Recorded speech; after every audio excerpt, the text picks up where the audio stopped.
அல்லேலூயா, அல்லேலூயா. நல்ல கரங்களை தட்டி தேவ நாமத்தை மகிமைப்படுத்துவோம். தேவன் நம் நடுவில் பெரியவராக இருக்கிறார். ஆமென், ஆமென். அல்லேலூயா. நல்ல சத்தத்தை உயர்த்தி ஒரு அலையிலேயே சொல்லுங்க. நல்ல கரங்களை தட்டி ஒரு அலையிலேயே சொல்லுங்க. அவர் நல்லவர். ஆமென். அவர் வாக்கு மாறாதவர். அல்லேலூயா. வேத வார்த்தைகளை தியானிக்கலாம். எபிரேயர் 11:6 வாசிக்க கேட்போம். எபிரேயர் 11வது அதிகாரம் 6வது வசனம். விசுவாசம் இல்லாமல் தேவனுக்கு பிரியமாய் இருப்பது கூடாத காரியம். ஏனென்றால் தேவனிடத்தில் சேருகிறவன் அவர் உண்டென்றும் அவர் தம்மை தேடுகிறவர்களுக்கு பலன் அளிக்கிறவர் என்றும் விசுவாசிக்க வேண்டும். கண்களை மூடி ஜெபிப்போம். எங்களை அளவில்லாமல் நேசிக்கிற எங்கள் அன்பு தகப்பன, இந்த வார்த்தைகள் எல்லாம் ஆம் என்றும் ஆமென் என்றும் இருக்கிறதற்காக நாங்கள் நன்றி சொல்கிறோம். விசுவாசம் இல்லாமல் தேவனுக்கு பிரியமாய் இருக்கிறது கூடாத காரியம் என்று வேதம் சொல்கிறது. ஆண்டவரே, இந்த நாளிலும் விசுவாசம் பலுகி பெருகும்படி ஜெபிக்கிறேன். அந்த வார்த்தைகள் எங்களுக்கு கடந்து வரும்படி ஜெபிக்கிறேன். அந்த ஒவ்வொருரோடு நீர் பேசும்படி ஜெபிக்கிறேன். மனுஷிகத்தில் மாம்சத்தில் ஒன்றையும் பேசாதபடிக்க தேவ ஆவியானவர் முற்றிலும் கண்ட்ரோல் எடுக்கும்படி ஜெபிக்கிறேன். ஆண்டவர், இந்த இடத்துல வந்திருக்கிறவர்கள் மாத்திரமல்ல, வெளியே தூரத்தில் எந்த இடத்துல இருந்து இந்த வார்த்தைகளை கேட்டாலும் உடைய வார்த்தைகளின் வல்லமை கடந்து போய் சூழ்நிலைகளை மாற்றும்படி ஜெபிக்கிறேன். ஆண்டவர், உங்கள் நாமத்தை மகிமைப்படுத்துகிறோம். இயேசுவின் நாமத்தில் ஜெபிக்கிறோம் ஜீவனுள்ள நல்ல பிதாவே, ஆமென், ஆமென். அல்லேலூயா, அல்லேலூயா. விசுவாசம் இல்லாமல் தேவனுக்கு பிரியமாயிருப்பது கூடாத காரியம். இந்த கூடாத காரியம் அப்படின்னு பார்க்கும்போது, கூடாதது முடியாதது அப்படின்னு ஒன்றுமே இல்லையா. தேவனால செய்ய முடியாதது கூடாது அப்படின்னு எதுவுமே இல்லையா. வேதம் சொல்லுங்க, தேவனால் எல்லாம் கூடும். ஆமென். தேவனால எல்லாம் கூடுமா? ஆனால் நம்ம விசுவாசம் இல்லாமல் இருந்தால் அவரிடத்துல பிரியமாய் இருக்கவே முடியாதான். ஒரு அலையிலேயே சொல்கிறீங்களா? கரெக்ஷன் பண்ணி ஒரு வியாதி இருந்தால் அதை சுகமாக்கிடுவாரான் தேவன். விசுவாசம் இல்லைன்னா நீங்கள் தான் விசுவாசிக்கும்படி தேவனிடத்தில் விசுவாசத்தை பெருக பண்ணுங்கன்னு கேட்கணும். ஆமென். ஜெபங்கள் மாறணும். ஆமென் சொல்கிறீங்களா? நமக்கு வேண்டியது எபிரேய நிருபத்தில் இங்கே எழுதப்பட்ட வார்த்தையின்படி விசுவாசம் இல்லாவிட்டால் தேவனுக்கு பிரியமாய் இருக்கவே முடியாதான். ஒரு அலையிலேயே சொல்லுங்க. நம்ம எவ்வளவுதான் காணிக்கை செலுத்தினாலும், எவ்வளவுதான் ஒருவேளை ஆலயத்துக்கு வந்தாலும், ஆராதனை செய்தாலும், துதித்தாலும், பிரசங்கம் பண்ணாலும், ஊழியம் செய்தாலும், ஏழைகளுக்கு உதவி செய்தாலும், அன்னதானம் பண்ணினாலும், ஒருவேளை நம்முடைய சொத்துக்களை எல்லாம் விற்று கொடுத்தா கூட தேவனுக்கு பிரியமாக இருக்க முடியாதான். ஒரு அலையிலே சொல்லுங்க. விசுவாசம் இல்லைன்னா நம்ம அவர் மேலே நம்பிக்கையற்றவர்களாக இருந்தால் அவருக்கு பிரியமாய் இருக்கவே முடியாதான். அப்போ அவருக்கு பிரியமாய் இருக்கணும்னா முதல்ல அவரை விசுவாசிக்கணும். ஆமென் சொல்லுங்க. ஆமென். விசுவாசம் இருந்தா எப்படி விசுவாசிக்கணுமா? அந்த வசனம் தொடர்ந்து சொல்லுகிறது. வாசி கேட்போம். ஏனென்றால் தேவனிடத்தில் சேர்கிறவன். இப்போ ஒரு குரூப் அப்படி வச்சுக்கோங்களேன். இந்த உலகத்துல 2 விதமான காரியம். ஒன்று, ஒரு பக்கம் பிசாசு இருக்கு, ஒரு பக்கம் தேவன் இருக்கிறார். ஒரு பக்கம் நன்மையானது இருக்கு, இன்னொரு பக்கம் தீமையானது இருக்கு. நீங்க யாரோடு சேர விரும்புறீங்க? தேவனோடு இருக்க விரும்பினால் தேவனிடத்துல சேருகிறவன், நான் தேவனோட தான் இருக்க விரும்புறேன்னு சொல்லிட்டு விசுவாசம் இல்லைன்னா தேவனிடத்தில் சேர்கிறவன் முதலாவது அவர் இருக்கிறார்னு விசுவாசிக்கணும். ஆமென்.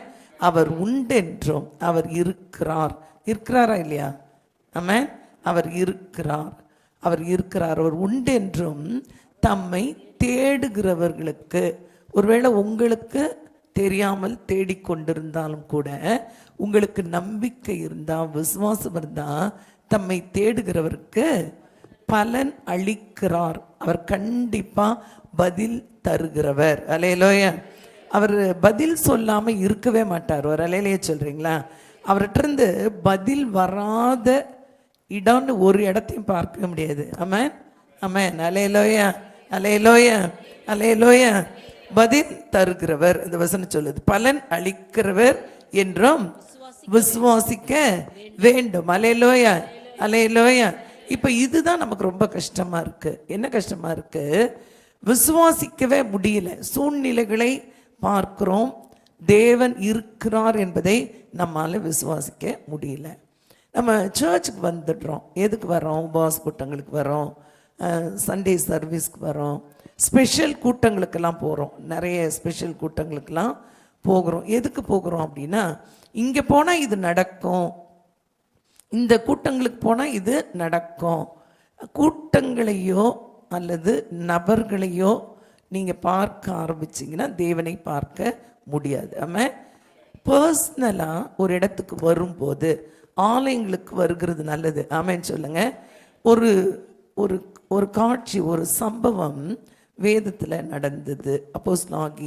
அப்போஸ்தல நடவடிக்கைகளில் நீங்கள் வாசிக்கும் போது 3வது அதிகாரத்தில் ஆலயத்துக்கு போனவர்கள், 3வது அதிகாரத்தில் முதல் வசனம் எப்படியே சொல்லுது? வாசி கேட்போம். ஜெப வேளையாகிய 9ஆம் மணி நேரத்தில் பேதுருவும் யோவானும் தேவாலயத்துக்கு போனார்கள். தேவ ஆலயத்துக்கு போனார்கள். எல்லாரும் சொல்லுங்க, போனாங்கன்னு. போனார்கள், தேவாலயத்துக்கு போனார்கள். நம்ம கூட தேவாலயத்துக்கு வந்திருக்கிறோம். தேவாலயத்துக்கு போனார்கள். எதுக்கு போயிருப்பாங்க? நம்ம எதுக்கு வரோம் சர்ச்சுக்கு? அல்லது தேவனிடத்துல எதுக்கு வரோம்? எல்லாருமே எதுக்கு வரோம்? ஏதாகிலும் தேவன் செய்வார். ஆமென். ஏதாகிலும் தேவன் செய்வார், அற்புதம் செய்வார், நம்ம தேவைகள் சந்திக்கப்படும், இந்த சூழ்நிலைகள் எல்லாம் மாறும். அப்படி தான் தேவாலயத்துக்கு வருகிறோம். இங்கே யோவானும் பேதுருவும் தேவாலயத்துக்கு போனார்கள். போனார்கள் போனார்கள் உள்ள போகல, உள்ள நடக்கல இந்த சம்பவம். போனார்கள். அடுத்த வசனம் சொல்லுகிறது, அப்பொழுது தன் தாயின் வயிற்றிலிருந்து சப்பானியாய் பிறந்த ஒரு மனுஷனை சுமந்து கொண்டு வந்தார்கள். இவங்க போனாங்க சர்ச்சுக்கு போறதுக்காக போனாங்க. ஒரு தாயின் வயிற்றில் சப்பானியாய் பிறந்த ஒரு மனுஷனை சுமந்து கொண்டு வந்தார்கள். இப்போ பாருங்களேன், உலகத்தில் பல சம்பவங்கள் நடக்கும், நம்மை சுற்றி பல சம்பவங்கள் நடக்கும். நீங்களும் நானும் யாரா இருக்கிறோம் என்பதுதான் கேள்வி. அல்லேலூயா. தேவனை விசுவாசிக்கிறவர்கள் தேவனுக்கு பிரியமாய் இருப்பார்கள். ஆமென். இப்போ ஒரு மனுஷனை சுமந்து கொண்டு வந்தார்கள். தேவாலயத்தில் பிரவேசிக்கிறவர்கள் இடத்தில் பிச்சை கேட்கும்படி நாடோறும் அவனை அலங்கார வாசல் எனப்பட்ட தேவாலய வாசல் அண்டையில வைப்பார்கள். அவனை வைப்பாங்க, எடுப்பாங்க, சுமப்பாங்க, கொண்டு போவாங்க. அப்படின்னா என்ன அர்த்தம்? அவனாலே செயல்பட முடியாத ஒரு நிலை, அவனை வைத்து பணத்தை சம்பாதித்தார்கள். ஆமென். அவனாலே செயல்பட முடியாத ஒரு நிலை அங்கே கொண்டு வந்து டெய்லி வைப்பாங்களாம். வசனம் சொல்லுது. அப்படின்னா அந்த நாட்களில் ஒவ்வொரு ஆலயத்தில் கூடுகை இருந்தது. ஆமென், ஆமென், அல்லேலூயா. அங்கே கொண்டு வந்து வைப்பார்கள். தேவாலயத்திலே பிரவேசிக்க போகிற பேதுருவையும் யோவானையும் அவன் கண்டு பிச்சை கேட்டான். அவன் கண்டான். இப்போ உள்ள போறவங்க நிறைய பேர்கிட்ட அவன் பிச்சை கேட்டு பழகினவன். அவனுடைய நிலைமை அதுதான். தேவாலயத்துக்கு உள்ள போறவங்க கிட்ட பிச்சை கேட்கிறவன், வெளியே வர்றவங்க கிட்ட பிச்சை கேட்கிறவன். பேதுருவையும் யோவானையும் பார்த்து அவர்களிடத்துல பிச்சை கேட்டான். செயல்பட முடியாத நிலையில் இருக்கிறவன், செயல்படுகிறவர்கள். நல்லா தெரிஞ்சுக்கணும், நம்ம எல்லாம் செயல்படுகிறவர்கள். ஆமென். விசுவாசிக்கிறவர்கள். அல்லேலூயா. தேவ பிள்ளைகள். ஆமென். பிச்சை கேட்டான். அடுத்த வசனம் சொல்லுது, வாசிங்க. பேதுருவும் யோவானும் அவனை உற்று பார்த்து, இவன் அவர்களை நோக்கி பார்த்தான். வசனம் சொல்லுது, இவன் அவர்களிடத்தில் ஏதாகிலும் கிடைக்கும்னு அவர்களை நோக்கி பார்த்தான். அவர்கள் இவனை உற்று பார்த்தார்கள். இப்போ உலகம் எப்படி பார்க்குது தேவனை? ஏதாவது பணம் கிடைக்கும், ஏதாவது நிறைய பேர் எப்படி வர்றாங்க சர்ச்சுக்கு, ஒருவேளை வாசல் இருந்தாலும் உள்ளே இருந்தாலும் ஏதாவது பணம் கிடைக்கும், வருமானம் கிடைக்கும், வாழ்க்கை இப்படி ஆகிடும் அப்படி ஆகிடும்னு நினச்சி வர்றாங்க. இவங்க பார்வைக்கும் அவன் 2 பேரும் வெளியே தான் இருந்தார்கள். 2 பேரும் பிச்சை எடுக்கிறவனும் வெளியே தான் இருந்தான், இவங்க 2 பேரும் வெளியே தான் இருந்தாங்க. நம்ம நிறைய வேளைகளில் என்ன சொல்லுவோம், யாராவது நம்மக்கிட்ட ஒரு ப்ரேயர் ரிக்வெஸ்ட்டு வைக்கிறாங்கன்னு வைங்க, அல்லது பிரச்சனையை சொன்னால் நம்ம என்ன சொல்கிறோம், உபவாசம் பண்ணுங்க, ஜெபம் பண்ணுங்க, நீங்கள் இதெல்லாம் செய்யுங்கன்னு சொல்கிறோம்ல. ப்ரேயருக்கு ஒரு டைம், அந்த வசனம் சொல்லுது, முதல் வசனம், அவர்கள் ஜெப வேளையாகிய 9ஆம் மணி நேரத்தில். ஒரு டைம் ஃபிக்ஸ் பண்ணாத ஒரு நபரால் தேவனுக்கு பிரியமாக இருக்கவே முடியாது. ஆமாம், கரங்களை வித்தி ஆமேன்னு சொல்லுங்கள். ஒரு டைம் லைஃப்பில் எப்படி பிரியமாக இருக்கிறது? நமக்கு எல்லாத்துக்குமே ஒரு டைம் இருக்கும், தூங்குறதுக்கு, சாப்பிட்றதுக்கு, காலேஜ் போகிறதுக்கு, வேலைக்கு போகிறதுக்கு, என்டர்டெயின்மெண்ட்டுக்கு, எல்லாத்துக்குமே ஒரு டைம் இருக்கும். ஃபிக்ஸ்டாக அந்த டைமை வச்சுக்குவோம். இந்த சாட்டர்டேனா இதை செய்வேன், சண்டேனா இதை தான் நான் செய்வேன், இந்த டைமில் இதை தான் நான் செய்வேன்னு ஃபிக்ஸ் பண்ணிப்போம். ப்ரேயர் டைம் ஏன் நம்மளால் விசுவாசமாக இருக்க முடியல? நமக்கு ப்ரேயர் டைம் கிடையாது. பலருக்கு ப்ரேயர் டைம் உண்டு, அந்த ப்ரேயர் டைம் மாறிட்டே இருக்கும். இவங்க ஃப்ரீயாக இருந்தால், இவங்களுக்கு நேரம் இருந்தால், ஏதாவது பாரமாக இருந்தால், தேவை இருந்தால், பிரச்சனைகள் இருந்தால், வியாதி வந்தால், சத்ரு வந்தால், அவமானப்படுத்தப்பட்டா, வேலை போயிடுமோன்னு பயம் இருந்தால், பிஸ்னஸ் கொஞ்சம் டல்லாக இருந்துச்சுன்னா, நஷ்டத்தை சந்தித்தால், அந்த வேலையில் ஜெபிக்கிறது அல்ல ஜெபம். ஆமாம், ஜெப வேளை, இந்த ப்ரேயர் டைம் எவ்வளோ நேரம் ஜெபிக்கணும், எப்படி தேவனுக்கு பிரியமாக இருக்கிறது? உங்களுக்கு ஒரு வேளை உங்கள் லைஃப்பில் ப்ரேயர் டைமே எனக்கு கிடையாது அப்படின்னா தேவனுக்கு பிரியமாக இருக்கவே முடியாது. ப்ரேயர் டைம்னு ஒன்று இருக்கணும். அந்த ப்ரேயர் டைம் என்ன தலையே போனாலும் மாறக்கூடாது. ஆமாம் சொல்லுங்கள். இயேசு சொன்னார், இயேசுக்கு ஒரு டைம் லிமிட் இருந்துச்சு. இயேசு ஒன்று ஃபிக்ஸ் பண்ணார். அவருடைய ஃபெய்த் வேறு. அவர் சொல்கிறாரு 1 மணி நேரமாகுது அப்படின்னு சொன்னார். அதுதான் அவருக்கு குறைந்த ஜெப அளவு. 1 மணி நேரம் என்பது நமக்கு ஒரு 5 நிமிஷம். வசனம் சொல்லுது, ஜெப வேளையாகிய 9ஆம் மணி நேரத்தில். டைம், இடம், நேரம் எல்லாம் குறிக்கப்பட்டுருச்சு. அது மாறக்கூடாது. ஆமாம் சொல்லுங்க, ஆமாம் சொல்லுங்க, ஆமாம். அந்த டைம் மாறிடுச்சுன்னா, அந்த டைம் எவ்வளோ நேரம் ஜெபம் பண்ணுறீங்கன்றது முக்கியம் இல்லை, எந்த நேரத்தை தேவனுக்காக நீங்கள் ஒதுக்கி வச்சிருக்கிறீங்கன்றது ரொம்ப முக்கியம். நீங்கள் அப்படி ப்ரேயர் பண்ணி ப்ராக்டிஸ் எடுத்துட்டிங்கன்னா நீங்களே நினச்சாலும் அவிசுவாசமாய் செயல்பட முடியாது. ஆமாம் சொல்லுங்க, ஆமாம்.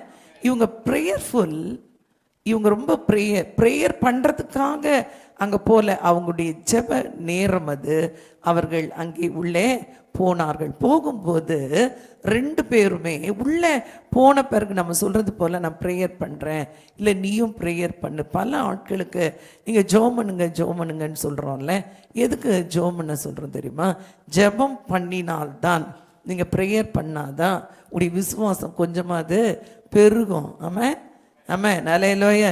இந்த வசனம் சொல்லுது, தொடர்ந்து நீங்க வாசிக்கப்போம். பேதுரும் யோவானும் அவனை உற்று பார்த்து எங்களை நோக்கி பார் என்றார்கள். அவன் அவர்களிடத்தில் ஏதாகிலும் கிடைக்கும் என்று நம்மள கூட வசனம் சொல்லுது, அவரை நோக்கி பார்த்து பிழைத்தார்கள். எத்தனை பேருக்கு தெரியும்? அவரை நோக்கி பார்த்து பிழைத்தார்கள். நம்ம எப்படி நோக்கி பார்க்கிறோம்? ஏதாகிலும் கிடைக்கும் இயேசுவிடத்துல அப்படின்னு நோக்கி பார்க்கிறது. எனக்கு ப்ரொமோஷன் கிடைக்கும் அப்படின்னு நோக்கி பார்க்கறது, என் பண தேவையெல்லாம் சந்திக்கப்படும் அப்படின்னு நோக்கி பார்க்கறது. ஏதாகிலும் கிடைக்கும். நீங்க யாரு, உங்களுடைய சூழ்நிலை எது, உங்களுடைய வாழ்க்கை எப்படி இருக்கிறது? நம்ம என்ன நினைக்கிறோம்? இவ்வளவுதான் என்னால் உயர முடியும்னு நினைக்கிறோம். இவ்வளவுதான் என்னால் உயர முடியும். ஒருவேளை 10,000 வாங்கியிருக்கிறேன், நான் 1 லட்ச ரூபா சம்பளம் தான் என்னால் மேக்சிமம், அதே பெரிய விஷயம் அப்படின்னு நிறைய பேர் சொல்கிறாங்க. அதுவே பெரிய விஷயம். நம்ம ஒரு லிமிட் ஃபிக்ஸ் பண்ணிக்கிறோம். தேவன் நமக்காக வைத்திருக்கிற லிமிட்டை அறியாமலே இருக்கிறோம். அல்லேலூயா. இவன் அவர்களிடத்தில் ஏதாகிலும் கிடைக்கும் என்று சொல்லி அவர்களை நோக்கி பார்த்தான். என்ன வேணும் அவனுக்கு? நமக்கு இப்ப என்ன வேணும்? விசுவாசம் இல்லைன்னா ஆண்டவரே என் லைஃபையே மாத்துங்கன்னு கேட்கணும். ஆமாம், என் லைஃபையே மாத்துங்க ஆண்டவரே. ஆண்டவரை சேஞ்ச் பண்ணுங்க ஆண்டவரே. எல்லாத்தையும் புதிதாய் மாத்துங்க. எல்லா குறைகளையும் மாற்றுங்க. ஏதோ ஒரு தேவை, அந்த குறிப்பிட்ட தேவைக்காக நீங்க பண்ணுகிற ஜெபமோ உடைய விசுவாசமோ டெம்பரவரி, அது பெர்மனன்ட் இல்லை. ஆமாம், ஒரு முறை இயேசுவை சந்திச்சிட்டா, ஒரு முறை அவரிடத்துல பிளஸ்ஸிங் வாங்கிட்டா, அதுக்கப்புறம் குறைவு என்பதே இருக்காது. அல்லேலூயா, அல்லேலூயா. ஏதாகிலும் கிடைக்கும் என்று சொல்லி அவர்களை நோக்கி பார்த்தான். அப்போது பேதுரு வெள்ளியும் பொன்னும் என்னிடத்தில் இல்லை. தைரியம் வேணும். ஆமென் சொல்லுங்க. பணம் எல்லாம் என்கிட்ட கிடையாது. ஆமென். நம்ம என்ன நினைச்சுக்கிறோம் தெரியுமா? பணம் இருந்தால்தான் இயேசு நம்மளை ஆசீர்வதித்து வச்சிருக்கிறாருன்னு நினைக்கிறோம். தைரியமா சொன்னாங்க, எங்ககிட்ட பணம் இல்லை. இன்னும் கொஞ்சம் டீப்பா யோசிச்சு பாருங்களேன். ஒரு பிச்சைக்காரன் என்ன கேட்க போறான்? 1,00,000 ரூபாவா கேட்க போறான்? அவன் ஒரு பிச்சை எடுக்கிறவன். அவன் சொல்றான், நீ நினைக்கிறபடி உன்னிடத்துல பிச்சை போடுகிறதுக்கு எங்களுக்கு பணம் இல்லை. ஆமென். ஃபெய்த். ஆமென் சொல்லுங்களேன். பணம் தான் இல்லை, பணம் தான் இல்லை. உன்னுடைய பசி ஆற்றுகிற பணம் வேணா என்கிட்ட இல்லாமல் இருக்கலாம். உன்னுடைய வாழ்க்கையை மாற்றுகிற இயேசு என்னோடு தான் இருக்கிறார். நல்லா கையை தட்டி அந்த ஃபெய்த் வரணும் வாழ்க்கையில். ஆமென். ஒருவேளை நம்ம நினைக்கிறோம் என் பேங்க் பேலன்ஸ் கோடிகளில் இருந்தா தேவன் என்னை ஆசீர்வதிச்சிட்டாருன்னு. ஒருவேளை நான் நினைக்கிறேன் நான் பெரிய லெவல்ல போஸ்டிங்ல இருந்தா நான் ஆசீர்வாதமா இருக்கிறேன்னு. ஒருவேளை என்னுடைய ஃபெய்த் எப்படியா இருக்கு? ஏன் இயேசு இதை மாற்றவில்லை? ஏன் இந்த சூழ்நிலையை மாற்றல? உங்களைத்தான் மாற்ற விரும்புகிறார். ஆமென் சொல்லுங்க. நான் மாறாவிட்டால் என்னுடைய வாழ்க்கை மாறவே மாறாது. ஆமென் சொல்லுங்க. ஆமென் சொல்லுங்க. ஆமென். என்னை மாற்ற விரும்புகிறார். அவங்க டிக்ளேர் பண்ணாங்க ஃபெய்த்தில். எங்களை பார்த்து நீ ஏதோ ஒன்று கேட்குற, வெள்ளியும் பொன்னும் என்னிடத்தில் இல்லை, என்னிடத்தில் உள்ளதை. எல்லாரும் ஒரு அலையிலேயே சொல்றீங்களா? இயேசு உள்ள இருக்கிறாரா இல்லையா? இயேசு நம்முடைய வாழ்க்கையில இருக்கிறாரா இல்லையா? அவருக்கு பிரியமாய் வாழ முடியல, அவருக்கு பிரியமாய் இருக்க முடியல, அவருக்கு பிரியமானதை செய்ய முடியல, அவருக்கு பிரியமானதை பேச முடியல, அவருக்கு பிரியமானதை யோசிக்க முடியல. ஏன் முடியல? வேதம் சொல்லுகிறது, விசுவாசம் இல்லாமல் தேவனுக்கு பிரியமாய் இருக்கிறது கூடாத காரியம். இம்பாசிபிள். உனக்கு ஃபெய்த் இல்லைன்னா தேவனுக்கு பிரியமாய் இருக்கவே முடியாது. இவர்களுக்கு விசுவாசம் இருந்தபடினால கொஞ்சம் வெயிட் பண்ணு, உள்ள போய் கொஞ்சம் ப்ரேயர் பண்ணிட்டு வந்து நான் யாருன்னு காட்டுறேன் அப்படி சொல்லலை. ஆமாம், உள்ள போய் வாங்கி கொள்றதுக்கு ஒருவேளை சர்ச்சுக்குள்ள வந்து தான் சபை கூடுதல் என்பது வேணும். ஆனா நம்ம எப்படிப்பட்டவர்களாய் உள்ளே இருக்கிறோம் என்பதுதான் கேள்வி. ஆமாம். வெளியே இருக்கிற ஒரு பிச்சைக்காரனை போல இருக்க நீங்களும் நான் அழைக்கப்படலவர். அலையிலேயே சொல்றீங்களா? வெளியேவும் இதே நிலைதான். வெளியே இருக்கிறவர்களுக்கும் பண தேவை, வெளியே இருக்கிறவர்களும் மனுஷனை நம்பியே வாழ்றாங்க, வெளியே இருக்கிறவர்களும் மனுஷனிடத்துல ஏதாவது உதவி கிடைக்குமான்னு பார்க்குறாங்களே. நம்மளும் மனிதர்களைத்தானே எதிர்பார்க்கிறோம். ஆண்டவரே எனக்கு உதவி செய்ய யாராவது ஒரு ஆள் எழுப்புங்க ஆண்டவரே, ஆண்டவரே எனக்கு ஏதாவது செய்ய ஒரு நபர் எழும்பட்டும்னு சொல்றோமே. வெளியே இருக்கிற அவர்களுக்கும் விசுவாசிகளா இருக்கிற நமக்கு என்ன வித்தியாசம்? இவங்க டைம் கேட்கவே இல்லை. உள்ள ப்ரேயருக்கு தான் போறோம், ஃபாஸ்டிங் ப்ரேயர் அல்லது 40 நாள் உபவாச கூட்டம், இல்லை இதுக்காகவே ஸ்பெஷல் ப்ரேயர் எடுத்திருக்கேன் முடிச்சிட்டு வரேன்னு சொல்லவே இல்லை. வரலையே சொல்றீங்களா? நீங்க ஜபித்த பிறகுதான், ஒருவேளை நான் ப்ரேயர் பண்ண பிறகுதான் என் வாழ்க்கை மாறும் என்பதல்ல விசுவாசம். இப்பவே மாற்றிட்டார் இயேசுன்னு நம்புகிறதான் விசுவாசம். அல்லேலூயா. அந்த வசனம் சொல்லுகிறது, எங்க கிட்ட பணம் இல்லை, உங்ககிட்ட. ஒருவேளை இப்ப யோசிங்களேன், அதற்கு முன்பதாக இங்கே பேதுருவும் யோவானும் உள்ள போகிறதுக்கு முன்பாக அநேகர் உள்ள போனாங்க. எல்லார்ட்டையும் அவங்க பிச்சை கேட்டாங்க. கண்டிப்பா பிச்சைக்காரனத்துல பணம் இருந்திருக்கும். ஆமாம் ஆமாம். பிச்சைக்காரன் பணம் வச்சிருந்துருப்பானா இல்லையா? இப்ப பணம் யார்கிட்ட இருந்துச்சு? பணம் இருக்கிறதுனாலே நம்ம ஆசீர்வதிக்கப்பட்டவர்கள் அல்ல, இயேசு இருக்கிறதுனாலே ஆசீர்வதிக்கப்பட்டவர்கள். ஆமென். பிச்சைக்காரன் இடத்துல பணம் இருந்தது, பேதுருக்குட்டி யோவான்ட்டியும் பணம் இல்ல. பணத்தை ஏன் போக்கஸ் பண்றீங்க தேவஜனமே? விசுவாசம் என்பது என்ன? காணப்படாதவர்களின் நிச்சயம். இயேசு என்னோடு தான் இருக்கிறார். உனக்கு தெரியலன்றதுனால இயேசு என்னோடு இல்லைன்னு அர்த்தம் இல்லை. அவங்க டைம் கேட்கல, கொஞ்சம் வெயிட் பண்ண. எங்ககிட்ட இப்போ பணம் இல்லை, இன்னும் கொஞ்சம் ப்ரேயர் பண்ணிட்டு உபவாசம் எடுத்துட்டு இதெல்லாம் பண்ணிட்டு வந்து நான் யாருன்னு காட்டுறேன்னு சொல்றது இல்லை. அவங்க சொல்றாங்க, என்னிடத்தில் உள்ளதை உனக்கு தருகிறேன். ஒரு அலையிலேயே சொல்லுங்க. பணம் வேணா உங்ககிட்ட இருக்கலாம். இன்றைக்கு ஒருவேளை உலகம் பணம் வைத்து கொண்டிருக்கலாம்.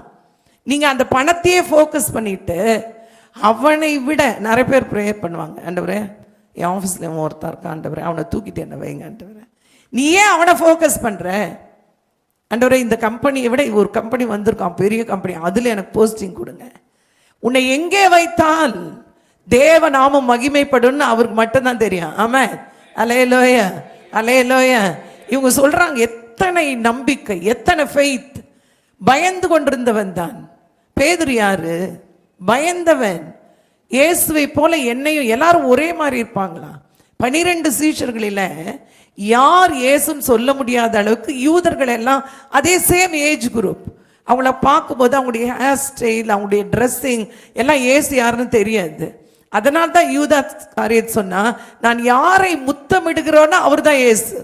அதே ஊர்ல இருந்தவர், அதே ஊர்ல நடந்தவர், அதே ஊர்ல அற்புதம் செய்தவர், இயேசுவை எல்லாம் பார்த்தவர்கள். கண்டுபிடிக்க முடியாது. இவனுக்கு ஒருவேளை பயம், நம்மள இயேசு நினைச்சு பிடிச்சிட்டானுங்கன்னா அதனால தான் ஓடி போனான். பயந்தவன் தான், அவரை மறுதலித்தவன் தான். அதெல்லாம் ஒரு நிலை. இயேசுவை விசுவாசிக்கிற நிலையில ஒரு வளர்ச்சி வேணும். ஒரு அலையிலேயே சொல்றீங்களா? விசுவாசம் என்பது அளவுக்குட்பட்டது. அலையிலோயா, அவனவன் அளவுக்கு தக்கபடியா வேதம் சொல்லுகிறது. உங்களுடைய விசுவாசம் எவ்வளவுன்னு இயேசுக்கு தெரியும். ஆமென். இப்ப பார்த்தீங்கன்னா இவன் சொல்றான், என்னிடத்துல ஒண்ணு இருக்கு, என்னிடத்தில் உள்ளதை உனக்கு தருகிறேன் என்று சொல்லி நசரேனாகிய இயேசு கிறிஸ்துவின் நாமத்துல எழுந்து நட என்று சொன்னான். ஒரு அலையிலேயே சொல்லுங்களேன். எது வேணும்? ஃபெய்த்னா என்ன செய்யணும்? ஃபெய்த் இந்த உலகத்துக்கு ஏற்றவர்களை யோசிக்காது, தேவனுக்கு ஏற்றவர்களை தான் யோசிக்கும். அல்லேலூயா. உலகம் என்ன நினைக்குது? இவனை தூக்கிட்டு வர்றதுக்கு கொஞ்சம் பேர் இருந்தாங்களாம். அப்ப தூக்கிட்டு வந்தவன் இவன் மூலமாய் ஆதாயம் பெற்றவன். ஆமென். இவனுக்கு எதுவுமே செய்ய முடியாது. அங்க பார்வையை குறித்து பேசுகிறது. அவங்க கிட்ட அவங்களை இவன் நோக்கி பார்த்தானா. என்ன பிச்சை கேட்டான்னா எழுதியிருக்கு அந்த இடத்துல. என்ன எழுதியிருக்கு அங்க? வசனம் சொல்லுகிறது, ஒருவேளை அவனுக்கு பேச முடியுமான்னு கூட தெரியல. அவன் பிச்சை கேட்டான்னு எழுதல. அங்கே கொண்டு வந்து படுக்க வைத்தார்கள். ஏதாவது கிடைக்கும் என்று சொல்லி அவர்களை நோக்கி பார்த்தான். அவர்கள் இவனை உற்று பார்த்தாங்க. இவனுக்கு என்ன வேணும்னு கண்டுபிடிச்சான். ஒரு அலையிலேயே சொல்றீங்களா? நல்ல ஒரு அலையிலேயே சொல்லுங்க. அதுவரைக்கும் 1000 பேரை சந்தித்த ஒரு பிச்சைக்காரன், அதுவரைக்கும் அநேகர் அவனுக்கு பணத்தை அள்ளி கொடுத்துட்டுலாம் போயிருப்பான். இன்னைக்கு நிறைய பேர் பார்த்தீங்கன்னா அப்படியே பணம் கொடுக்கும் போதே ஒரு ஆள் சொல்ல உள்ளது, எதுக்கு அவ்வளோ கொடுக்குறீங்க பிச்சைக்காரனுக்கு? நிறைய பேர் கண் இல்லைன்னா அவங்க சொல்லுவாங்க, அதுக்கு என்ன 10 ரூபா 5 ரூபான்னு தெரியும், அப்போ இது கொடு, அதுதான் கண் இல்லையேன்னு சொல்லுவாங்க. நிறைய பேர் சொல்லுவாங்க, இல்லை இது கொடுத்தா நம்ம பிள்ளைங்களுக்கெல்லாம் ஆசீர்வாதம், பிள்ளைங்க நல்லா இருக்கும், நீ நினச்சிட்டே இரு. அப்படிலாம் இல்லை. ஆமென், ஆமென். அல்லேலூயா. என் வசனம் சொல்லிடுச்சு, உன்னிடத்துல கேட்கிற எவனுக்கும் கொடு. நீ பிச்சை கொடுத்தீன்னா வசனம் சொல்லுது பணத்தை பரிசுத்தப்படுத்துறியா. ஆமென், ஆமென். அல்லேலூயா, அல்லேலூயா, அல்லேலூயா. இப்ப நிறைய பேர் அப்படியே கிராஸ் பண்ணி போயிருக்காங்க. நிறைய பேர் அவன் பார்த்தவன், நிறைய பேர் அவனுக்கு பணம் கொடுத்தவங்க. அவர்களுடைய பார்வை வேற, விசுவாசியின் பார்வை வேற. அல்லேலூயா. இயேசு இருந்தா நீ வேற மாதிரி பார்ப்ப. ஒரு அலையிலேயே சொல்லுங்க. இவங்க எல்லாம் என்ன பார்த்தாங்க? அவன் பிரச்சனையை பார்த்தாங்க, தேவையை பார்த்தாங்க, குறைவை பார்த்தாங்க, இவனுக்கு உதவி செய்யணும்னு நினைச்சாங்க. சொல்ல முடியாது, சாகிற வரையும் வச்சு உனக்கு சோறு போடுறேன் சொல்ற ஆட்கள் எல்லாம் இருக்கு. ஆமென். அது அல்ல மாற்றம், அது அல்ல ஃபெய்த். ஆமென். உன்னை மாற்றுகிற தேவன் உன்னோடு தானே இருக்கிறார். ஆமென். இப்போ அவங்க சொல்றாங்க, என்னிடத்தில் உள்ளதை உனக்கு தருகிறேன். என்கிட்ட ஒன்று இருக்கு, என் வாழ்க்கையை மாற்றின இயேசு. ஆமென். என்னை குணமாக்கின இயேசு, எனக்கு சமாதானம் கொடுத்த இயேசு, என் சாபத்தை முறியடித்த இயேசு. ஒருவேளை கட்டப்பட்ட நிலையில் அடிமையாக இருந்த ஒரு மனுஷனை பார்த்து இவங்க சொல்கிறாங்க, எங்களிடத்துல ஒருத்தர் இருக்கிறாரு, என்னிடத்தில் உள்ளதை உனக்கு தருவேன் என்று சொல்லி அவனை பார்த்து என்ன சொன்னாங்களா? நசரேயனாகிய இயேசு கிறிஸ்துவின் நாமத்தினாலே. ஆண்டவர் சொல்றாரு, நீ விசுவாசம் இல்லைன்னா தேவனுக்கு பிரியமாய் இருக்கவே முடியாது. அவரை விசுவாசினா அவர் உண்டென்றும் தம்மை தேடுகிறவருக்கு பலன் அளிக்கிறவர் என்றும் விசுவாசிக்கணும். அவர் கண்டிப்பா பலன் தருகிறவர். ஆமென். அவருடைய டைம் வேற, நம்முடைய டைம் வேற. ஆமென். இப்போ அவனுடைய கையை பிடிச்சு நசரேயனாகிய இயேசு கிறிஸ்து நாமத்துல எழுந்து நட என்று சொன்னாங்களாம். உடனே என்ன நடந்தது? வலது கையினால் அவனை பிடித்து தூக்கி விட்டான். உடனே அவனுடைய கால்கள். விசுவாசம் யாருக்கு இருந்தது? உடைய சூழ்நிலையை மாற்ற நீங்க விசுவாசத்து செயல்பட்டால் உங்க குடும்பம் மாறும். ஆமென். சொல்லுங்க ஆமென். இப்ப அவனுக்கு ஒன்றும் பெரிய விசுவாசம் இருந்த மாதிரி தெரியல. இந்த கை நீங்க ஒரு ஆளை தொட்டிங்கன்னா அற்புதம் நடக்கணும். ஆமென் சொல்லுங்க. வாழ்க்கை மாறணும். ஆமென். அப்பெல்லாம் பார்த்தீங்கன்னா வஸ்திரத்தை அப்படியே தொட்டாலே அந்த வல்லமை வெளியே வந்துச்சான். ஆமென். அப்படியே கச்சைகளையும் உருவாள்களையும் கொண்டு வந்து போட்டும்போது வியாதிஸ்தர்கள்லாம் சொஸ்தமானாங்களாம். இன்றைக்கும் அதே வல்லமை இருக்கு. ஆமென் சொல்லுங்க ஆமென். இந்த கரத்தை பிடித்து அவன் கையை பிடிச்சு நசரேயனாகிய இயேசுவின் நாமத்தில் எழுந்து நடன்னு சொன்னபோது பேதுருவின் மேலும் அங்கே யோவான் மேலும் தேவன் பிரியமா இருந்தார். ஆமென். என் பிள்ளைங்க ஏதோ ஒன்று செய்ய போறாங்க, சொல்றாங்க, அதை நான் செய்வேன். ஆமென் சொல்லுங்க ஆமென். சொல்லுங்க ஆமென். எழுந்து நடன்னு சொன்ன உடனே அவன் என்ன செய்தானா? உடனே அவனுடைய கால்களும் கரடுகளும் பலன் கொண்டது. பலவீனமா இருந்தவன் பலன் அடைந்தான். ஒரு அலையிலேயே சொல்லுங்க. முதல்ல வேண்டியது பலன், சூழ்நிலைகளை கடக்கிற பலன். ஆமென். ஆண்டவரே, இந்த சூழ்நிலையில நான் நிற்கணும். ஆண்டவரே, நீங்க என்னோடு நிற்கணும். ஆமென். ஆண்டவரே, ஆண்டவருக்கே நம்ம அட்வைஸ் பண்ணுவோம். ஒரே ஒரு நிமிஷம் உட்காந்து, ஒருவேளை ரொம்ப டிப்ரெஷனுக்குள்ளே போயிட்டீங்கன்னா கொஞ்சம் வீட்டை விட்டு வெளியே போய் வானத்தை கொஞ்சம் நேரம் பாருங்களேன். இது எவ்வளோ டிஸ்டன்ஸ் இருக்கும்னு பாருங்கள். ஃப்ளைட்டில் போனீங்கன்னா உங்களுக்கு அந்த அனுபவம் இருக்கும். உயர உயர உயர உயர போயிட்டு கீழையும் வானம் தெரியும், மேலேயும் வானம் தெரியும். அப்போ தான் வசனம் தெரியும் உங்களுக்கு. ஆமென்.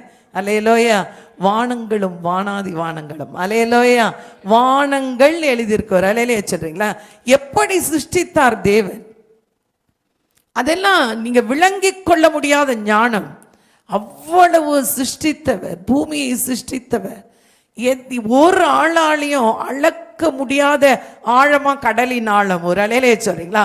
டீப்பஸ்ட், அதனுடைய ஆழத்தை அளந்தா போயிட்டே இருக்குதான். அளக்க முடியாதவைகளை படைத்த தேவனுக்கு உனக்கு 1000 ரூபாய் வேணுன்ற பிரச்சனை புரியாதா? உட்கார்ந்து அவரை போய் படுத்துறது என்ன பண்றது? அவருக்கு எதுவுமே புரியாத மாதிரி நம்ம தான் பெரிய புத்திசாலி மாதிரி. நீ சும்மா அவரோடு இரு தேவஜனமே, உன்னுடைய வாழ்க்கை மாறும். ஆமென். வேண்டியது ஃபெய்த். அல்லேலூயா. அவருடைய கையை பிடிச்ச உடனே பலன் அடைந்தான். அவர் அல்லேலூயா சொல்றீங்களா? பலனற்றவனா இருந்த பேதுரு, பலப்படுத்தப்பட்ட பேதுரு, பலனடைந்த பேதுரு இப்ப சொல்றான், நசரேயனாகிய இயேசுவின் நாமத்துல எழுந்து நட என்று சொன்னான். முதலாவது அவனுடைய கால்களும் கைகளும் பலன் அடைந்தது. அடுத்து என்ன நடந்ததா? அவன் குதிச்சான். அவர் அலையிலேயே சொல்லுங்க. இப்போ நிறைய பேர் எக்ஸசைஸ் எல்லாம் பண்ணுவாங்க, ஜிம்முக்கெல்லாம் பசங்க போவாங்க. அப்படியே ஒரு குதிப்பா கீழே இருந்து அப்படின்னா கஷ்டம். என்ன கஷ்டம்? தேவன் நினைச்சா அது வரைக்கும் தாயின் கருவில் எல்லாம் வாயை திறந்து சொல்லுங்க, தேவனுடைய வல்லமை நீங்க உணராத வரைக்கும் ஃபெய்த் வராது. அது வரைக்கும் தாயின் கருவில இருந்த நாளிலிருந்து சப்பானியாகவே இருந்தவன். நடக்க தெரியாது, குதிக்க தெரியாது, எழ தெரியாது. ஆனா ஸ்டார்டிங்கே எப்படி இருந்ததா? நடக்கவே தெரியாத ஒரு நபர் குதித்து எழுந்தானா. எப்படி எழுறது? கொஞ்சம் உட்கார்ந்து இது தியானிங்க. குதிக்க எப்படி முடியும் அவனுக்கு?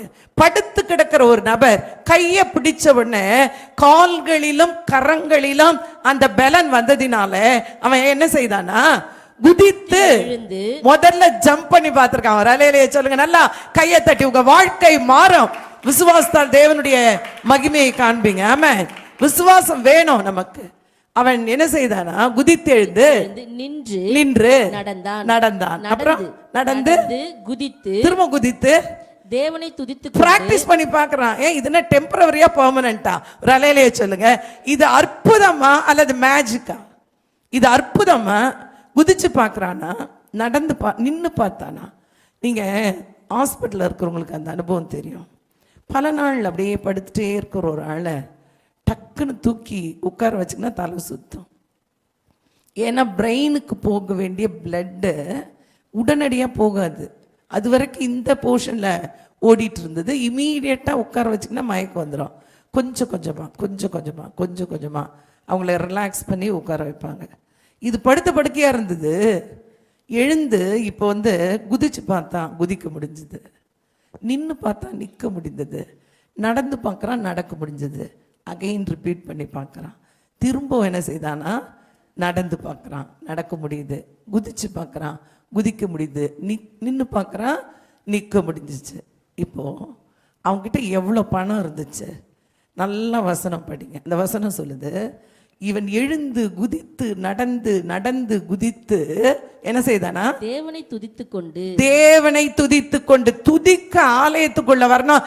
ஜெயமுள்ள நபராய், விசுவாசமுள்ள நபராய், நம்பிக்கையுடைய நபராய், இயேசுடைய அற்புதத்தை பெற்ற நபராய் உள்ள வரணும். ஆமா, உள்ள வந்து உட்கார்ந்து ஆண்டவரே எனக்கு இது வேணும் ஆண்டவரே அது வேணும் ஆண்டவரேன்னா அதுக்கு நம்ம வெளியே இருக்கிறதே நல்லது. ஆமா, விசுவாசம் உள்ளவர்களாய் அவன் என்ன செய்தானா, துதித்து கொண்டு அவர்களுடனே கூட தேவாலயத்திற்குள் பிரவேசித்தான். பணம் எல்லாம் எங்க விட்டுட்டு போனா?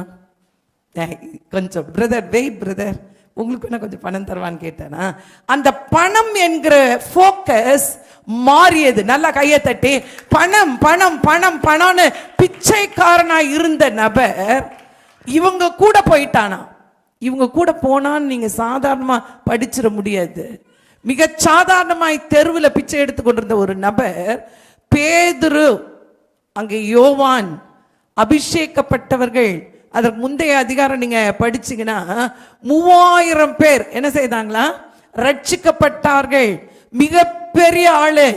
இப்போ ஒரு பிச்சைக்காரனா இருந்தவனை இயேசுவை நம்பினதுனால அவனோடு கூட ஈக்குவலா சர்ச்சுக்குள்ள போகிற லெவலுக்கு தேவன் உயர்த்தினார். நல்ல கையை தட்டி. உன்னுடைய பெயர் புகழ் எல்லாம் மாறிடும். அலையிலே சொல்றீங்களா? பிச்சைக்காரனா இருந்த உன்னை பெரிய ஆள் ஆக்குவார் தேவன். Hallelujah hallelujah hallelujah.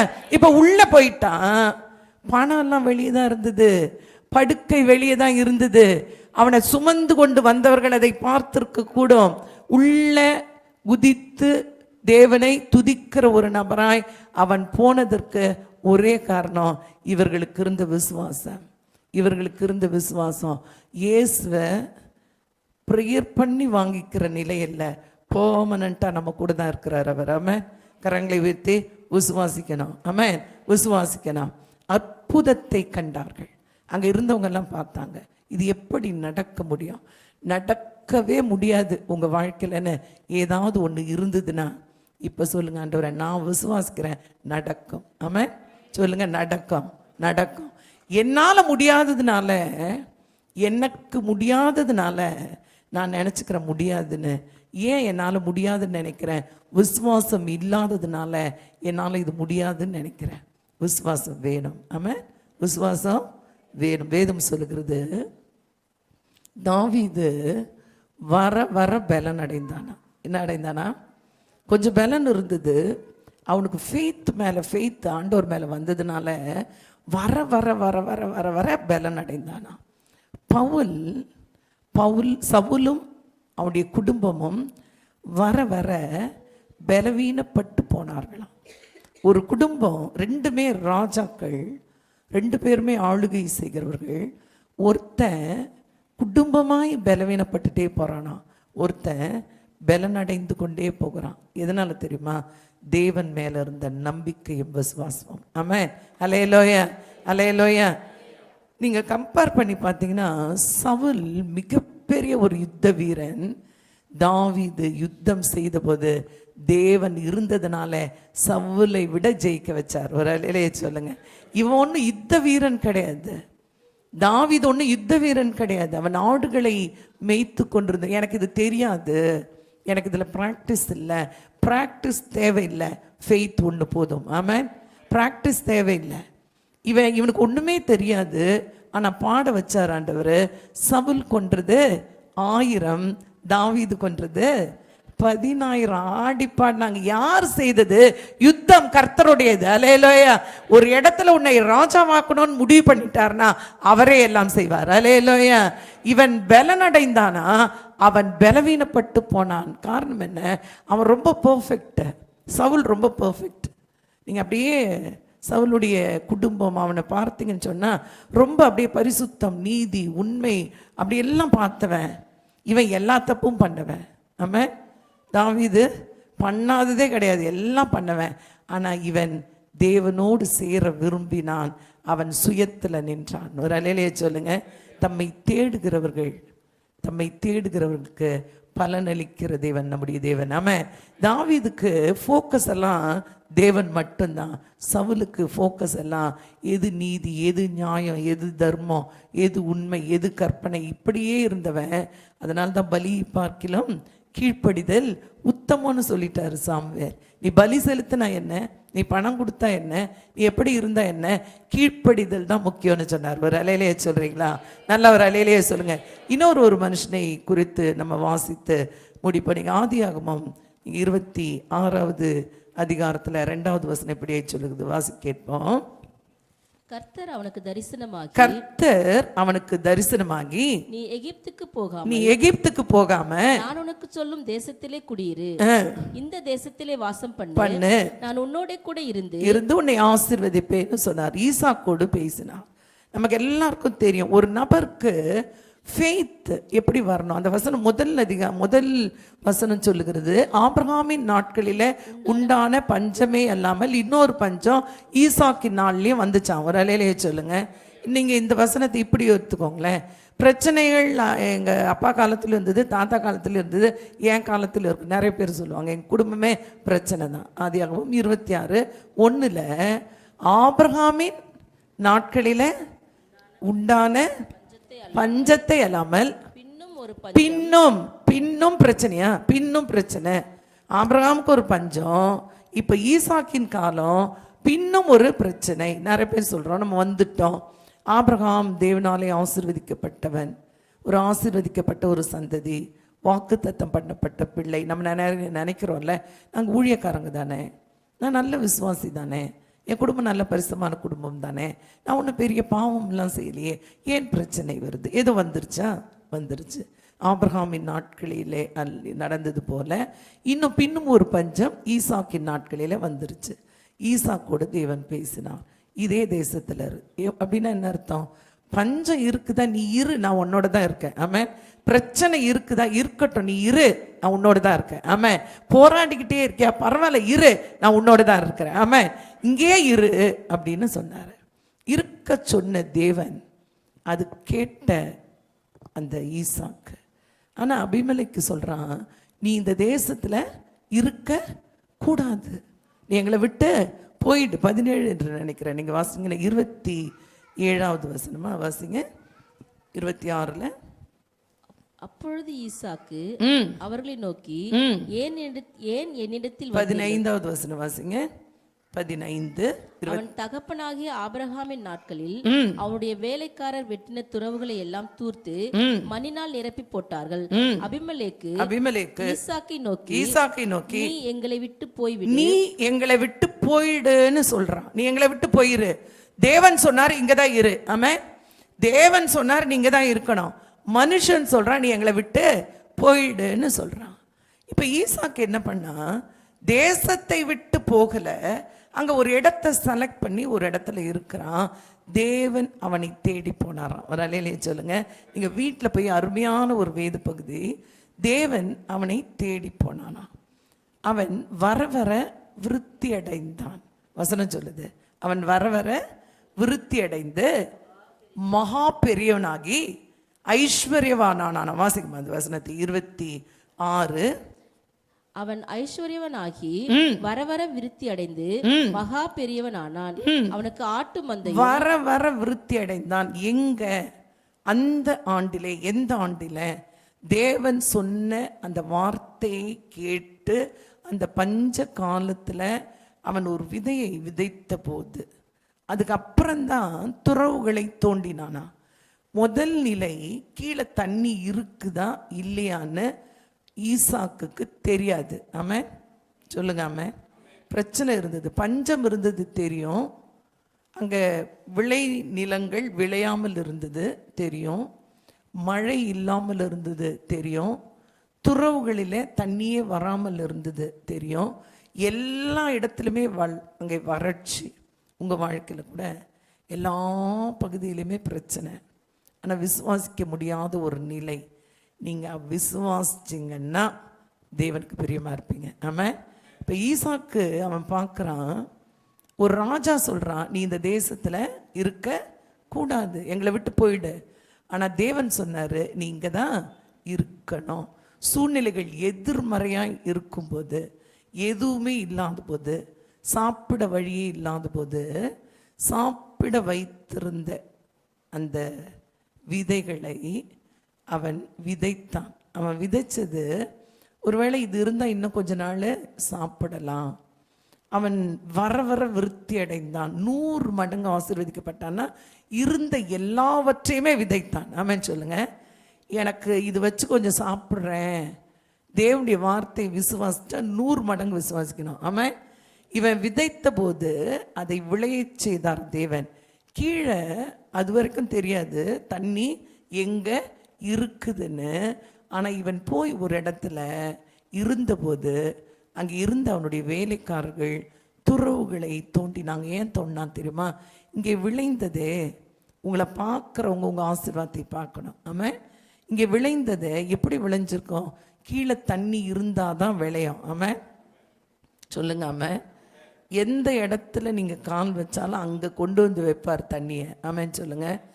நீங்கள் பார்த்தீங்கன்னா முதல்ல ஒரு எது பண்ணாலுமே, ஒரு வீடு கட்டினா முதல்ல போர் போட்டுட்டு தான் வீடு கட்டுவாங்க. ஆமாம். ஒரு கிணறை நோண்டிட்டு தான் பழைய காலத்தில் வீடு கட்டுவாங்க.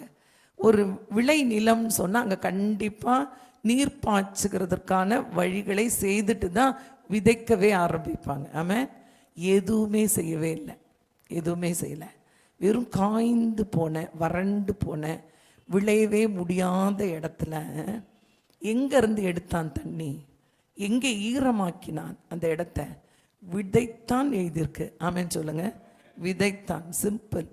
கொண்டு போய் போட்டுட்டான். ஆண்டவரே நீங்கள் சொல்கிறீங்க, கண்ணை மூடிட்டு, அதுதான் விசுவாசம், அதுதான் ஃபெய்த்.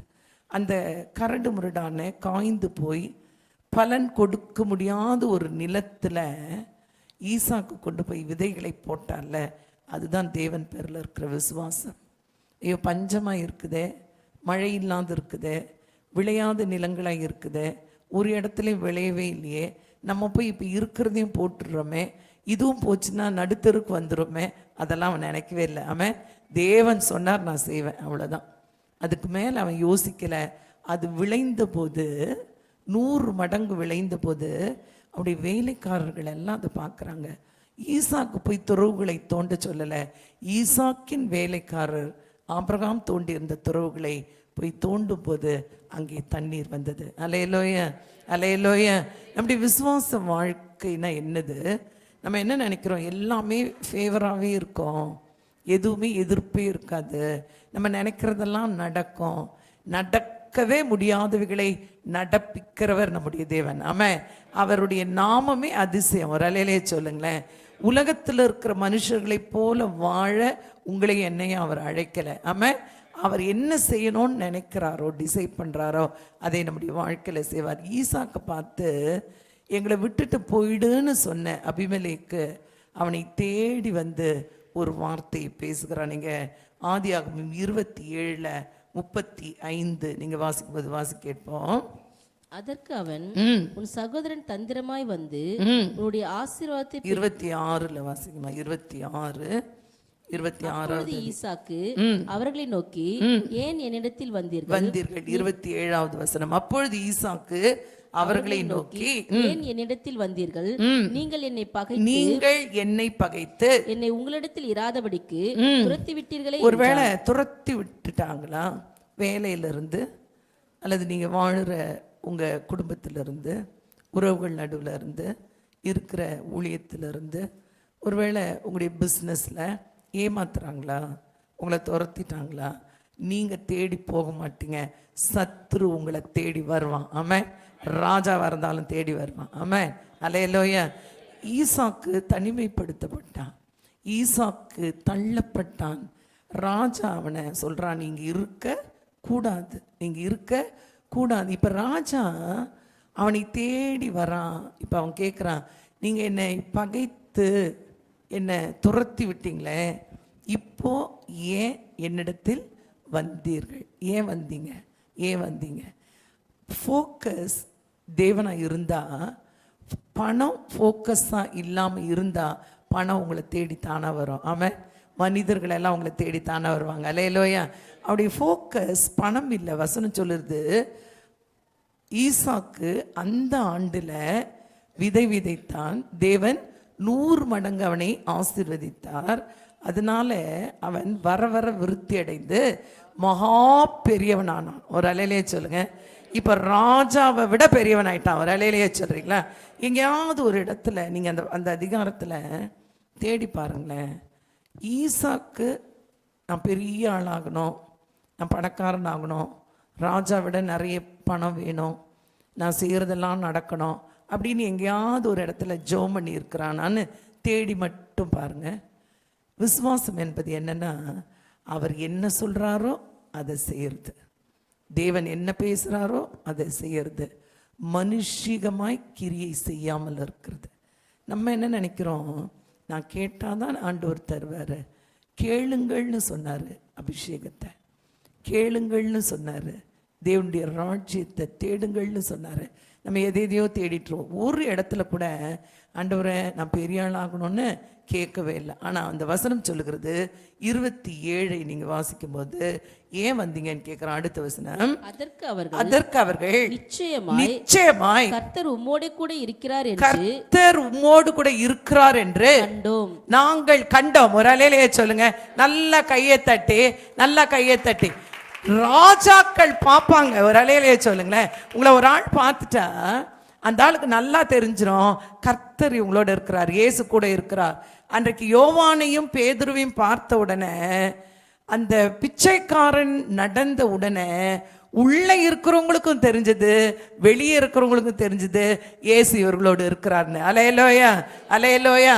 ஈசாக்கு எனக்கு பணம் வேணும் ஆண்டவரே, எனக்கு சாப்பாடு வேணும் ஆண்டவரே, இந்த தேசம் பஞ்சமாக இருக்குது ஆண்டவரே, பஞ்சகாலத்தில் இங்கே இருக்க சொல்கிறீங்க ஆண்டவரே, எனக்கு தெரியாத ஆண்டவரே, என்னால் முடியாத ஆண்டவரே, நீங்கள் செய்யணும் ஆண்டவரே, இந்த வாரமாக செய்யணும் ஆண்டவரே, இந்த மாதமாக செய்யணும் ஆண்டவரே, ஆண்டவரே சத்துருவெல்லாம் அதை பார்க்கணும் ஆண்டவரே, நீங்கள் என் கூட இருக்கிறீங்க எல்லாருக்கும் தெரியணும் ஆண்டவரே. ஜெபம் பண்ணவே இல்லை. ஆமாம், வந்தவனை பார்த்து கேட்குறான், ஏன் வந்தீங்க? நீங்கள் தானே என்னை துரத்தி விட்டீங்க. அப்போ அவங்க சொல்கிறாங்க, நிச்சயமாகவே கர்த்தர் உம்மோடு இருக்கிறார் என்று கண்டோம், ஆகையால் எங்களுக்கும் உமக்கும் ஒரு ஆணை ஏற்பாடு உண்டாக வேண்டும் என்று நாங்கள் நிர்ணயம் பண்ணினோம். நாங்கள் உம்மை தொடாமல் நன்மையே உமக்கு செய்து உம்மை சமாதானத்தோடு அனுப்பிவிட்டது போல நீரும் எங்களுக்கு தீங்கு செய்யாதபடிக்கு உம்மோட உடன்படிக்கை பண்ணிக்கொள்ள வந்தோம். நீர் கர்த்தரால் ஆசீர்வதிக்கப்பட்டவராமே என்றார்கள். என்ன சொல்லிட்டாங்க? எந்த ஒரு சத்ரு, எந்த ஒரு ராஜா அவனை எதிர்த்து நீ போன்னு சொன்னானோ அவனுடைய துறவுகளை எல்லாம் எடுத்துட்டாங்களாம். அவன் அங்கே ஒரு இடத்துல கூட ஆர்கியூ பண்ணவே இல்லை. நீங்கள் பார்த்தீங்கன்னா ஈசாக்குடைய கேரக்டர் இயேசு கிறிஸ்துக்கு முன்னடையாளம். எல்லாத்தையும் எடுத்துக்கிட்டாங்களாம். துறவுகளை தோண்டும் போது அடுத்தடுத்து அவன் மூவ் ஆகிட்டே இருக்கான். தேவன் பல வேளைகளில் உங்களுடைய வாழ்க்கையில் இப்படி அனுமதிப்பார். ஆர்கியூ பண்ணுறது, சண்டை போடுறது, என்னுடையதுன்னு சொல்கிறது சொல்லக்கூடாது. ஆமாம், போயிட்டே இருந்தான். ஆண்டவர் அவருடைய வேலையை செய்து கொண்டே இருந்தார். உங்களை பணக்காரன் ஆக்குறது அவருக்கு ஒரு நிமிஷம் போதும். ஒரு அலையிலே சொல்கிறீங்களா? உங்களுக்கு அற்புதம் செய்ய அவருக்கு ஒரு நிமிஷம் போதும். நீங்கள் யாரோடு இருக்கிறீங்கன்றது தான் கேள்வி, எப்படி இருக்கிறீங்கன்றது தான் கேள்வி. அவங்க சொன்னாங்க, நிச்சயமாகவே கர்த்தராலே நீர் ஆசீர்வதிக்கப்பட்டவர் இது பெரிய சாட்சியே இல்லையா? பெரிய சாட்சி. ஒரு ராஜா வந்து சொல்றான், நீ நினைச்சா இப்ப எங்களை அழிச்சிடலாம். ஒரு ராஜாங்கமே, ஒரு ஆளுகையே, ஒரு ராஜாவே, அவனுக்கு இருந்த பணம், அவனுக்கு இருந்த அந்தஸ்து எல்லாத்தையும் தாண்டி நான் பெரிய ஆளாயிட்டேன்னு தெரியாமலே வாழ்ந்த ஒரு விசுவாசி தான் ஈசாக்கு. அவனுக்கு தெரியல. ஆசீர்வாதங்கள் வரும்போது ஆசீர்வாதத்தை உயர்த்தல, தேவனை மாத்திரம் உயர்த்தினா. ராஜா வந்து சொல்றான், நீ எங்களை விட பெரிய ஆளாயிட்ட, எங்களை விட பணக்காரன் ஆயிட்ட, எங்களை விட ஆசீர்வதிக்கப்பட்டுட்ட.